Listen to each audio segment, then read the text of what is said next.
All right, what's cracking? Welcome back to the channel. If you're new here, my name is Greg West. I'm a licensed loan officer. My NMLS ID is 1447959, and I'm also a VA loan specialist.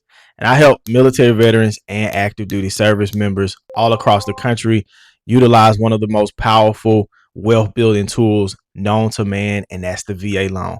Today in this video, we're going to talk about something very special and what I believe to be one of the fastest ways for service members and veterans to grow their wealth without needing a bunch of cash down. And that is purchasing a 2 to 4 unit property, whether that's a duplex, triplex, and or quadruplex. Most veterans think that their VA loan is just for the traditional single family home. But what many don't realize is that the VA loan can be used to purchase multifamily real estate, allowing you to live in one unit and rent the other unit or units out.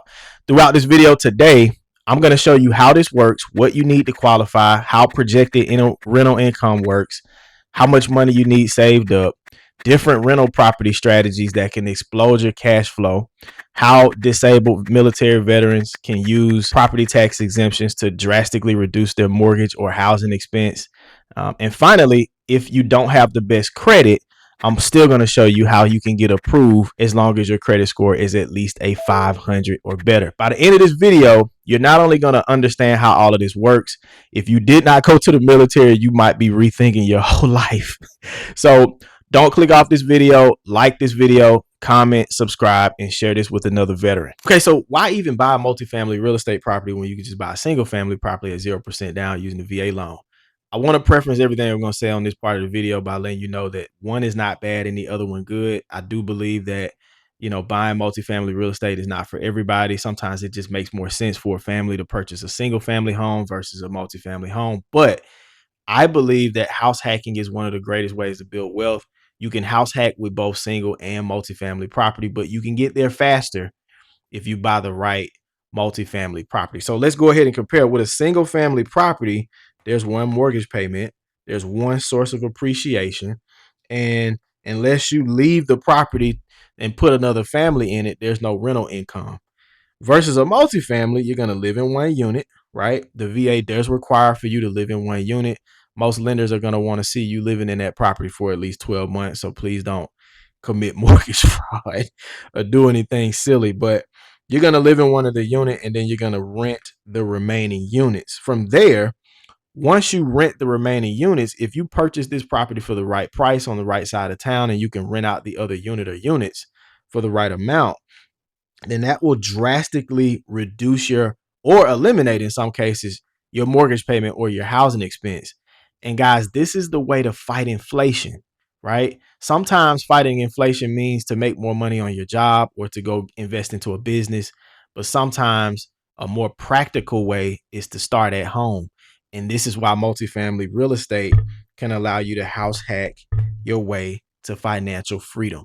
Now, before we get into how to qualify for the 2 to 4 unit and what underwriters are going to look for, guys, I want to share with you why I believe the VA mortgage is the greatest mortgage product of all time by reiterating the benefits, right? We don't talk enough about the benefits. And when we do talk about the benefits, we're very shallow and general. And I want to give you a deep dive into what you are entitled to, because if you know what you're entitled to, you are better fit to max the benefits out. So let's start with the financial benefits. These are benefits that impact the mortgage that you're going to get to use the VA loan. 0% down, I think that speaks for itself. Now, obviously, you have to have available entitlement to be able to purchase the house at 0% down. But I will argue that most of you, 80–90%, maybe even more than that, of military service members and veterans are not going to have that problem. Okay. And so as long as you got available entitlement, like I said, you'll be able to buy it 0% down. There's never private mortgage insurance. Private mortgage insurance is an annoying fee that mortgage companies charge conventional and FHA buyers. Conventional loans, if you don't put 20% down, the lender is going to put an insurance premium into the mortgage payment. In the event that you default, the insurance premium will help cover the difference if they got to foreclose on the house. And similar with FHA, they call it MIP, but same old thing. And it's annoying and it's costly and it's expensive. Usually it's $200 to $400 a month on average. Y'all forgive my writing, it ain't the best, but it can add up. $200 to $400 a month on average can add up to thousands of dollars a year, several thousands of dollars over the lifetime of the loan. And so with a VA mortgage, there's never private mortgage insurance, regardless of what type of house you buy, regardless if you used the benefits before or if you're using it for the second time or third time, there's never private mortgage insurance. So that makes the VA loan cheaper. And this also makes the VA loan cheaper. Competitive interest rates. Now, I price out mortgages every single day as a licensed mortgage broker. I price them out across multiple lenders and across multiple mortgage programs, depending on what kind of buyer I'm dealing with. And I can tell you right now, the VA interest rates usually end up being neck and neck with FHA, but I usually see the VA interest rates be more competitive than almost every other loan product out there. And better interest rates mean more affordability. More affordability means more people can purchase using the benefit. Additionally, flexible credit guidelines. Now, I should have put extremely flexible credit guidelines because it is really hard to get turned down for a VA loan. Of course, I'm not saying that everybody's going to qualify because there's going to be criteria that must be met, but the credit guidelines are very flexible. So the VA handbook has been written in such a way to where the VA wants you to be able to use your benefits and they want you to get approved for the loan. So they make the credit guidelines very flexible. And one of the things they do to make the credit guidelines flexible is there is no minimum FICO. Now, if you go to the wrong lender, if you go to a Veterans United, USAA, Navy Federal, you're going to need a 620. Okay. I just want you to know that that is their minimum. That is not the VA minimum. If you look in the handbook, it clearly states that there's no minimum credit score and lenders have to determine what they want to accept themselves. Now, as a mortgage broker, I have access to lenders that you don't have access to being in the public, but I have access to lenders that will go down to a 500 FICO. So if your credit score is not the best, you can still get a loan. You can still get approved regardless of what your credit score is. Granted, it does not, it's not lower than 500. So really powerful benefit. Now let's talk about housing and wealth building. You can purchase up to 4 units, right? And obviously we're going to talk more about that in this video.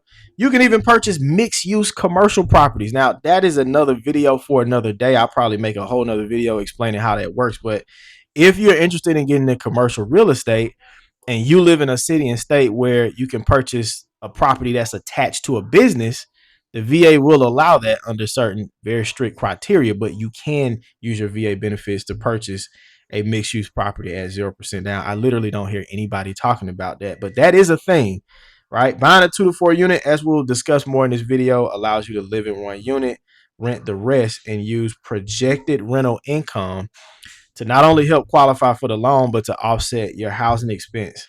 Let's talk about long-term benefits, right? The VA benefit is reusable for life. So as long as you got enough available entitlement, you can keep using your VA benefits. It's not a one-time thing. You use it when you're 25 or 30 or 35 years old. You buy a house and then you can never use it again. Please do not fall victim to that thinking. You can reuse your benefit as long as there is available entitlement. There's no max loan amount with full entitlement. So if you haven't used your benefit or you used it and you sold a house and now your entitlement is completely full and available, you can buy $1 million house or a $2 million house. Now, granted, you got a credit and income qualify for that $1 or $2 million house, but you can purchase real estate in the millions with a VA loan at 0% down as long as you qualify for the loan. So really, really, really cool benefit. I don't know of a product out there that'll let you buy $1 million property with 0% down. Again, obviously you have to have the income to do so, but believe it or not, I have done $1 million VA loans. A lot of my comrades that do VA loans have done it as well. So if you are in a position where your income is there, you make several hundreds of thousands of dollars a year, your VA benefits can be used to purchase at 0% down. VA loans are generally assumable. Again, that's another video for another day. So if you want to purchase a house and then somebody wants to come and take over the mortgage, they can assume the mortgage, which is really cool. You can refinance using the VA IRRRL. I believe the VA IRRRL, better known as the VA interest rate reduction refinance loan, is probably the best refinance product out there because it doesn't require a credit check with most lenders. The interest rates tend to be very competitive. You don't have to do an appraisal. You don't need income documentation, and it's the closest thing to a no document loan as it's gonna get. So really big fan of the VA Earl, especially if you need to take advantage of a refinance. Last but not least, we'll cover the cost saving benefits, right? When you're purchasing a house, sellers can pay your closing costs, and that is what's called seller credits. Okay. Now those seller credits can pay closing costs, but with the VA loan, seller credits can pay off eligible debt, including collections, including judgments, including credit cards, auto loans, personal loans, you name it. If you get enough seller credits, as long as the debt doesn't exceed 4% of the purchase price or loan amount, the seller credits can cover debt. There is no other mortgage product that would allow that. And eligible 100% disabled military veterans in certain states get full property tax exemption. States like Texas, states like Virginia, states like Maryland, and a few other places throughout the country. So, guys, I just wanted to reiterate the benefits because I do believe that the VA home loan is one of the most powerful wealth building tools in America. But if you don't understand what you're entitled to, it is virtually impossible for you to max the benefits out. But let's talk about eligible property types. I think this one is pretty obvious, guys. If you're purchasing a 2 to 4 unit, that means a duplex or a attached dwelling where one unit is next to the other unit, a triplex or a quadruplex. I do want to emphasize on this slide, though, that the VA loan is not designed to help you to become an investor. It is not designed for you to purchase investment property. The VA loan is designed primarily for service members, veterans, and surviving spouses or Purple Heart recipients to purchase their primary residence. So you must occupy one of the units as your primary residence. Please do not do anything crazy. Do not try to game the system because the VA is very intelligent, and especially with all this AI technology now, they will track you down if you're doing something you ain't got no business doing and call it a note, and you don't want that. So the biggest thing is to use the 2 to 4 unit property as leverage to be an investor. So you can use the property to invest, but you just got to understand that the VA loan wasn't designed to help you build a portfolio. I also want to emphasize that if the property has a ADU in the backyard, meaning if there's a 2 unit with an accessory dwelling unit in the backyard, the VA does allow that. Or if it's a 3 unit or 4 unit, hell, even if it's a 1 unit, if there's an accessory dwelling unit in the backyard, then that property type is allowed. All right, so we're going to talk about the keys to a VA loan approval for a 2 to 4 unit property, what the underwriters are going to look for. Now, we're going to talk about all of these individually.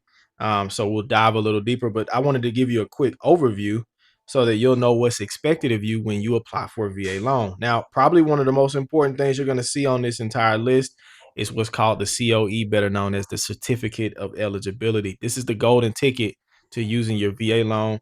No COE, no VA loan. The COE shows lenders that you are eligible to use your VA loan benefits. It lets them know what branch of service you served in. It lets them know whether or not you are exempt from the funding fee, whether or not you disabled through the VA, if you're getting any disability income, whether or not you used your benefits before, how much entitlement you have, and a laundry list of other things. So that is the first thing that lenders are going to be asking for as it pertains to getting approved for your VA loan. Another thing that they're going to need, and this is probably the second most important thing, is stable and steady income. Now, that income can include a laundry list of things, and we'll go over that a little bit more in detail here shortly. But without income, you obviously cannot use a traditional mortgage product such as the VA loan to purchase real estate. They're also going to look at your credit profile, not your score, but your credit profile. Okay, the credit profile, that's recent payment history. How do you pay bills? What patterns do you have? What type of bills have you paid? Have you ever had a mortgage before? What do you have any large bills like a auto loan or student loan or credit cards? And are you maxing out your credit cards? All of those things are going to be looked at by the underwriter. And so your credit profile is going to be very important. Okay. Now, when you do an application for a VA mortgage, your loan officer, after your application is completed and you fill in all the boxes, they're going to run your application through an automated approval system called AUS. Okay. AUS stands for Automated Underwriting System. That system is going to give one or two recommendations. Either it's going to give an approval or approve eligible, right? Or eligible accept, or it is going to downgrade your loan to a manual underwrite. Now, both recommendations can get you a loan approval, but obviously an AUS approval is the fastest, easiest way to get your loan closed and funded. If your loan must be downgraded to a manual underwrite, that just means that a human underwriter has to underwrite it. But we'll talk a little bit more about that soon. DTI, or debt to income ratio. If you're applying for a traditional mortgage such as the VA loan, how much monthly debts you have going out or money you have going out versus the money you have coming in, plus the proposed mortgage payment that you're asking for, will be very important. Now, the VA doesn't stipulate a max limit for the debt ratio, but many of the lenders do. So this one is going to be lender specific. Now, residual income is probably something I don't think I've ever heard a content creator that talks about VA loan talk about residual income. This could literally be the difference between you getting the loan or not getting the loan. And we're going to talk about that a little bit more in detail, but simply put, the residual income is just a fancy term for, do you have any money left over after the mortgage that you're asking for?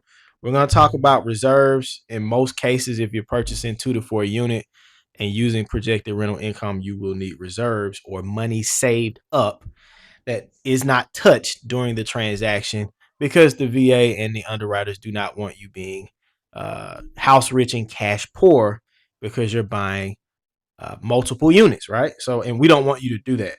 Occupancy is going to be important. Remember, guys, the VA loan is only for primary residence, so you got to live in one of those units, and they're going to need acceptable appraisal and title documentation, which we will talk about a little further in the video. So let's talk about reserve requirements, okay? If you're buying a 2 to 4 unit property and you're going to live in one unit and rent the other unit or units out, it is very likely that you will need reserves. How much? 6 months of the full mortgage payment. And it needs to be located. That money needs to be located in one of the accounts that you see here on the screen. That could be in a bank account, savings, checking. It can be in a CD. It could be in a TSP, 401k, IRA, 401(b). It can be in investment accounts like stocks, mutual funds, or brokerage accounts as well. It cannot be cash on hand or cash under the bed or cash in a piggy drawer or shoebox or something like that, right? Because lenders have to be able to source where that money came from to make sure you ain't selling dope. So you are going to need reserves if you're using projected rent, meaning in order for you to get the loan, the lender has to use 75% of the projected rent that comes from the other unit or units.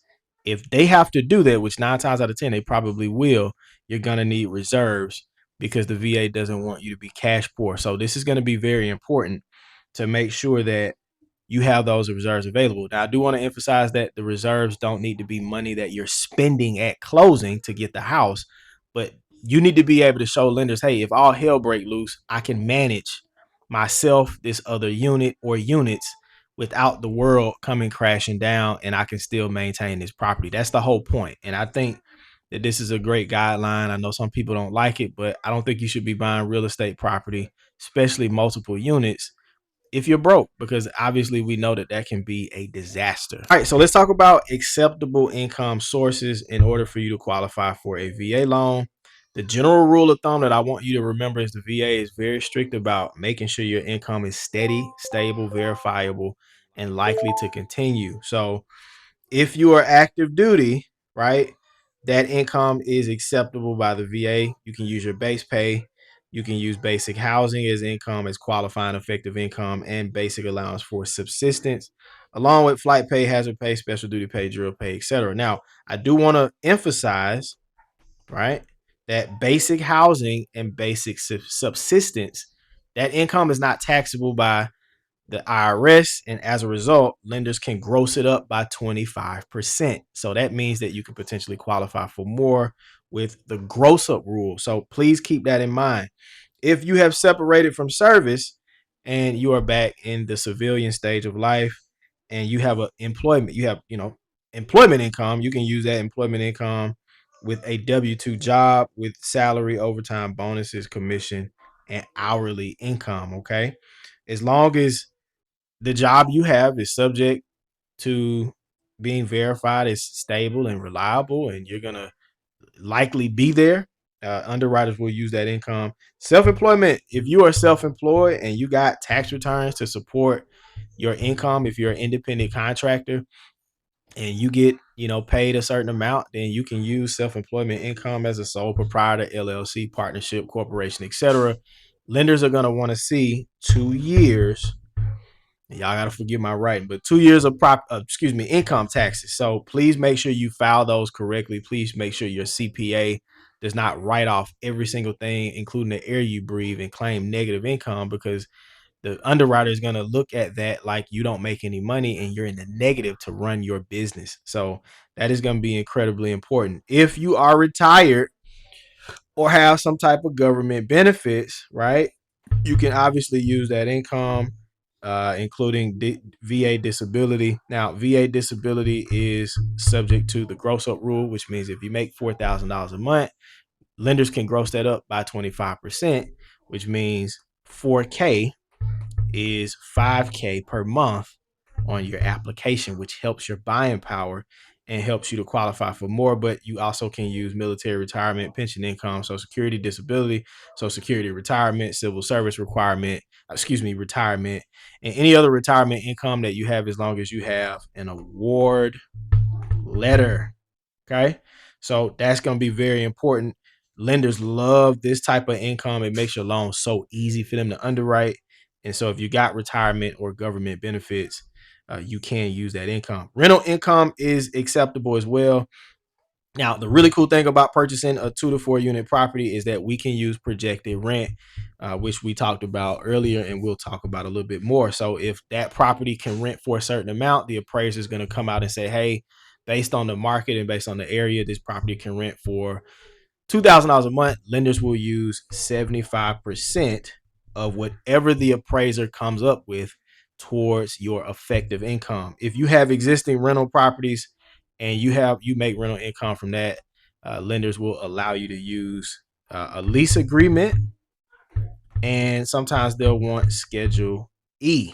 Okay, so very important to keep that in mind as you are navigating applying for a VA loan. And then last but not least, other income sources that are available and eligible or acceptable, are going to be child support. As long as you got history of receiving the child support, lenders are pretty lenient there.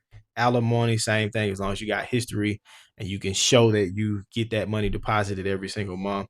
Trust income, I don't run across very many applications with trust income, but if you got the documentation to support it, lenders will give you credit for it. Dividend income, another one.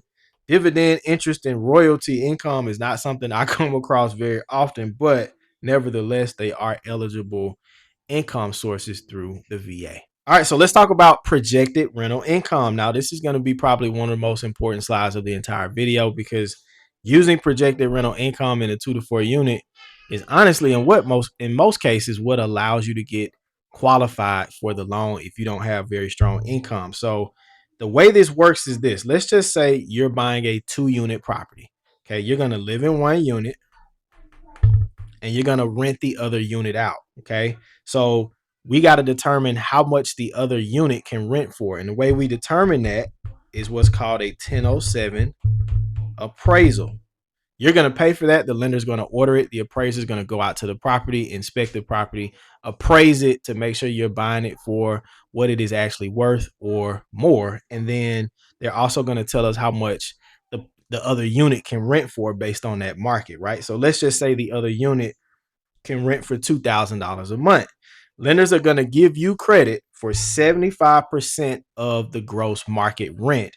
So which in this case would be 75% of 2,000. So we'll be at $1,500 per month for qualifying rental income. So that qualifying rental income can be added to your effective income, which can allow you to qualify for the loan. Now, why do lenders only use 75% of the gross market rent? Well, because if you're purchasing a property and you're going to be renting it out, you're going to have vacancies, you're going to have repairs, you're going to have maintenance, and you're going to have other expenses as it pertains to having a rental property. So lenders are going to be conservative with how much they allow you to use. And this is the way that many veterans and service members, even if you're only making $50,000, $60,000, $70,000 a year, can control a $400,000 or $500,000 real estate asset because of using projected rental income. What we're going to talk about next is residual income. Guys, listen, probably going to be the most important thing I tell you in this whole video. If this is not right, your loan will not get approved. And I've seen loans go all the way through underwriting, appraisal ordered, termite inspection ordered, documents are submitted, conditions are cleared, the underwriter didn't catch it, the loan officer didn't catch it, and nobody calculated this thing up front, and it caused that loan to not get approved. And that's devastating, obviously, to the buyer, the veteran, the real estate agents involved, and the seller. Residual income is just a fancy term for how much money do you got left over. The VA wants to make sure that you can comfortably afford the property that you are purchasing, right? They want to make sure you ain't house poor. Now, some of y'all still gonna end up house poor anyway, but this is to protect you from doing that. So, in simple terms, it is your net monthly income minus everything you see on the screen. That is federal and state taxes if you got a W-2 job. Social Security and Medicare, if you got a W-2 job, that comes out. The mortgage payment you're asking for, any monthly debt obligation. Now I'm going to add child support. All right. If you pay alimony, that is included. And then there's a maintenance calculation. So 0.14 times the square foot of the house is the maintenance calculation. So that comes out of it, and then any child care expenses that you may have. So there's a requirement in every single region of the country based on the size of your household, and you must meet that requirement. If you do not meet that residual income requirement, I don't care how good your credit is, I don't care how much money you got saved up in the bank, you will not get approved. So this is incredibly important. So when you apply for a VA loan, ask your loan officer, hey, did you check my residual income just to make sure it passes the limit, because I don't want no issues on the back end. Let's talk about buying a 2 to 4 unit with less than perfect credit. Now, I told you before in the beginning of this video, the VA does not have a minimum credit score, but a lot of these lenders do. So if you're going to Veterans United, Navy, Federal, USAA, and your credit is not that great, or is less than a 620, which is where most of these lenders are going to be, you will be denied. So please don't waste your time calling them, because they're going to tell you you need a better credit score. But if your credit is not perfect and is, not less than 500, but unfortunately not more than 620, you're going to need to use what's called a mortgage broker. Like myself, we have access to lenders that are not available to the public, meaning you cannot just go to them and say, hey, give me a loan. You got to go through a broker like us, and we can get you access to a VA loan down to a possible 500 credit score using a VA manual underwrite. So here's how that works. A manual underwrite is a fancy term that basically describes a process where a human underwriter will need to review your entire situation. Okay, they're going to look at your credit profile, and the main thing that they're going to scrutinize per the VA handbook is the last 12 months. Okay, so they want to see no late payments in the last 12 months. They want to see no recently reported collections or charge-offs in the last 12 months. But if for some reason you do have a late payment or two, or you do have a recently reported collection or charge-off and is within that time frame, they will allow a credit exception if there's a true extenuating circumstance, right, that caused the late or collection or charge-offs. Now, medical is ignored. So if you got a medical collection in the last 12 months, they're not thinking about that. They're not going to ding you for a medical collection, but any non-medical collections are going to be highly considered. So let's just say you lost your job, 8 months ago, and you had late payments for a couple of months while you were trying to find another job. Well, that's a true extenuating circumstance. Let's say you had a medical illness, you got cancer, or you got an injury that put you in the hospital that caused you to not be able to work, and you lost money as a result. Let's just say you lost your spouse passed away, you were using their income to live and to pay bills, and now you no longer have that income. Or maybe you got PCS'd out of nowhere, and that had caused some type of disruption in your income Those are extenuating circumstances that the VA underwriters are allowed to consider if it's documented, explained, and it makes sense. Okay. Another thing they're going to look at is what's called payment shock. So if you're paying $1,500 a month for rent and you're trying to get a house that's $5,000 a month, they're going to they're going to have to figure out, how does this make sense for somebody to go from $1,500 a month to $5,000 a month, right? So you got to make sure that the purchase that you're making makes some type of economical sense, especially if your credit is less than perfect. The other thing they're going to look at is something called compensating factors, okay?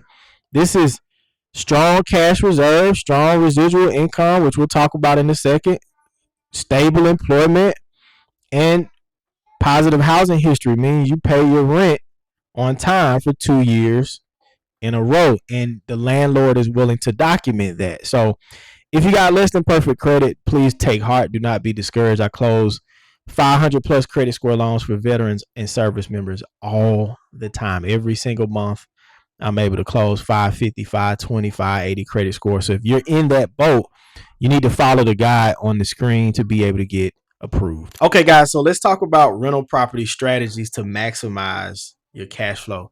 This is probably going to be the best part of the whole video. I'm going to share with you some strategies on how to make more money and to make this investment worth it. Now, obviously, you can do the traditional family rental where you can put a family in the unit, and if you get the right tenant, this can present long-term tenants predictable income with lower turnover. And that's if you do it the right way. You got to find a good tenant, right? But that's what most people do. And I'm going to be honest with you, this is probably not going to be the way to maximize the cash flow. It is a good way to get some cash flow. It is a good way to reduce your expenses. But if you want to max that cash flow out, I want you to I want you to get creative, and I want you to think outside the box, right? If it makes sense, Airbnb and Verbo may be a better option in your area. You do got to understand where you're buying the house at. You need to understand the zoning requirements, the HOA rules, the licensing requirements, and all that kind of stuff, because certain cities and states don't allow short-term rentals. But if you do it right, that can present higher income potential. Travel nurses, if you get a 2 to 4 unit property by a major hospital or clinic or whatever, and you're 5 to 10 minutes away, that can be a great midterm rental, because obviously travel nurses are usually on an assignment where they stay for 1 to 2 to 3 to 4 months at a time. That can be a really good way to explode your cash flow, because they usually pay better. Services that allow you to rent to travel nurses usually pay better. So I do want you to consider that if you're purchasing a property, or if you have a property in an area where it makes sense. But I'm gonna tell y'all what nobody's talking about, and this is by far going to be probably the best way to explode your cash flow, and that is renting rooms out. And I want you to specifically thinking about renting rooms out to aging or homeless veterans. Okay, don't lose me. But here's the thing. If you rent rooms out, you are not only you're solving two problems. Number one, you're helping someone find somewhere to stay, especially if they're a veteran or aging veteran or homeless veteran. So you're helping your fellow veteran and solving homelessness, because what in the world is a homeless veteran? That don't even make sense, but that's a whole nother video. But you are not only solving that problem or helping an aging veteran find somewhere stable to stay, but you are also exponentially increasing your cash flow because of how much you can charge per room. I'm telling y'all, one of the most powerful ways to explode your cash flow if you got rental units is to house homeless veterans or aging veterans. Nobody's talking about this. Well, not enough people are talking about this strategy, because most time when you think about a 2 unit or 3 unit or 4 unit, most people immediately think traditional lease, like I mentioned before. But I'm gonna tell you right now, if you can find a way in your market to house these homeless or aging veterans, three things are gonna happen. Number one, you're gonna help solve the affordable housing crisis. We all know that houses cost too much right now. I don't know that that's going to change anytime soon. President Trump has came out and said out loud in front of everybody he's not trying to do anything to make housing prices go down. If anything, he's trying to do something where housing prices can go up. So he's telling you that this market crash that everybody's looking for probably is not going to happen in most places. With that being said, it's only going to get worse. Aging veterans are only going to get older, And homeless veterans are likely going to stay homeless unless we do something about it. And I think this is one of the perfect ways to do it. So you're not only helping solve the affordable housing crisis, you have a community impact, right? You're helping your fellow veteran out. You're doing a good thing. And I believe God blesses those that participate in stuff like this. And you're also going to get higher cash flow. Now, let me illustrate what that means, right? Let's just say you got a 2 unit, and the traditional lease allows you to rent your unit out for $2,000 per month. But if you rent the rooms out and you got 3 bedrooms and you rent each room out for $900 a month, 900 times 3 is what? $2,700 a month. So that's an extra $700 that you can make off of just one unit. Now imagine if you got 3 or 4 units and you run that play in all of the units. Now I know that this is not easy. This is not the easiest strategy, right? Obviously the easiest strategy is to just do a traditional lease. This strategy does take work. It may take a little longer to implement it, but I believe if you got the patience to just deal with all the other stuff that comes with it, and you got a professional property management company to help you manage all of this can explode your cash flow. And then it gets to a point where you don't need to go buy 100 units. You can literally do this using your VA loan once or twice. Set yourself up for financial freedom. I know that one of the hardest parts about renting rooms to aging or homeless veterans is figuring out where to find these people, right?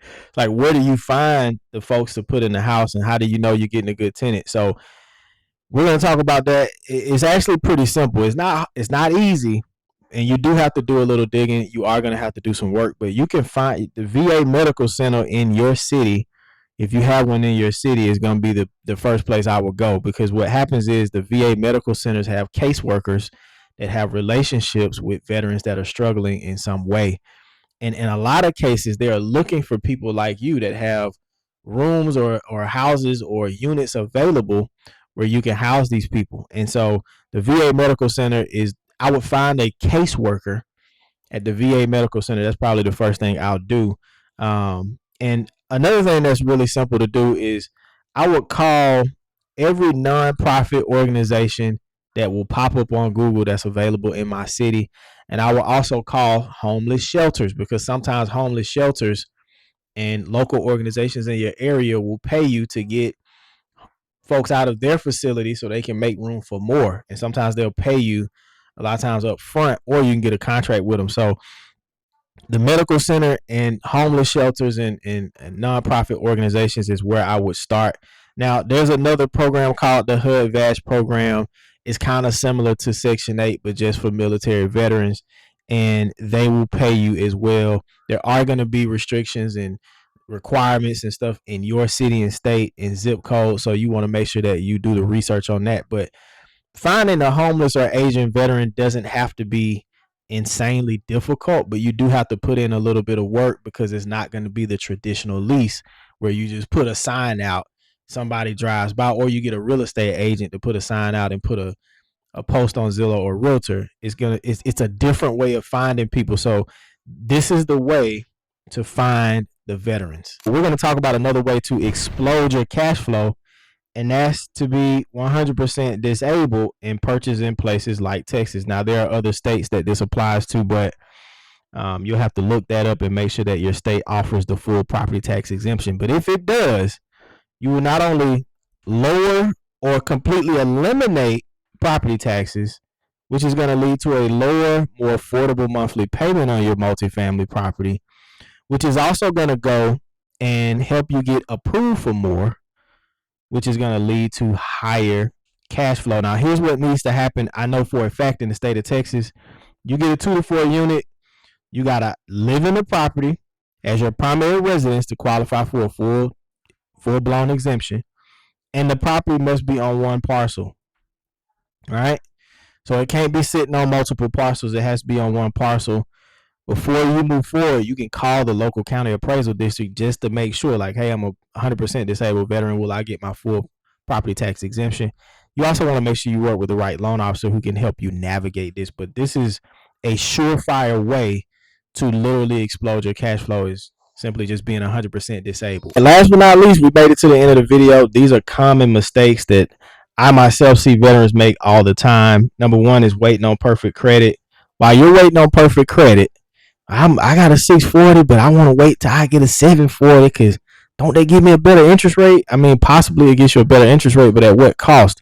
While you're waiting, prices keep going up, and I gotta forget my writing, but prices are gonna keep going up. So waiting is costing you. You do not wait to buy real estate. You buy real estate and wait. Another mistake is trying to buy your dream house for your first house instead of building wealth and allowing the wealth you build and cash flow that you create to pay for your dream house. Third mistake, and this is probably going to be the most common one, is using the wrong real estate agent and the wrong mortgage lender. The VA loan is a very specialized loan product for a very small niche group of people. We're talking 5 to 7% of our country's population is eligible for the VA loan. That means the average loan officer will go an entire year and probably never talk to a veteran and never do a VA loan. The average real estate agent won't close one deal according to the statistics that are out there, and even the producing real estate agents will likely not touch a VA loan unless they are just experienced with the military loan. So you got to make sure you pick the right professional. You do not go as far as your dream, you go as far as your team. Number 4, buying a property 2 to 4 unit. Don't go buy a 2 to 4 unit just to buy a 2 to 4 unit. And you mess around and choose a property with bad cash flow in a bad area. That's not going to it's not going to help you create the cash flow or wealth that you want. So you got to be careful with making sure you pick the right property.